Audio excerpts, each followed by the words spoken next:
own Lindsay McComal is live in Clarksville right now, where buildings are crumbling because of these winds. Lindsay? Yeah, Marley, we have been here since 4 o'clock this afternoon. I did just get an update from the fire chief. They've decided to keep their crews here overnight to monitor this building. I'm going to step out of the way here.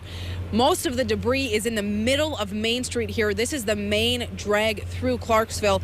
There is still debris coming off of the building. They are still concerned that the top portion could collapse, which is why they've decided to continue to monitor this closely throughout the night.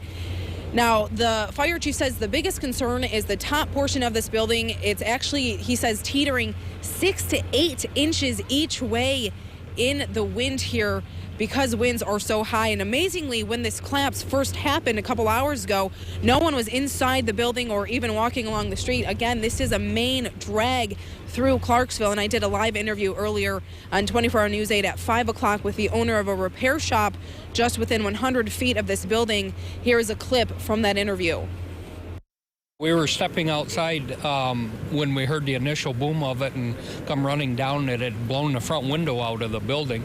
I knew that the people that were renovating it were working, so I come down to see if there's anybody inside, and that's when I seen the back wall was gone, and then we immediately started to cordon it off and get help coming, get 911 called because there was a lot of damage on its way. After that time, when the fire department got here, probably within 15 minutes, half of the roof section lifted off and come over the top.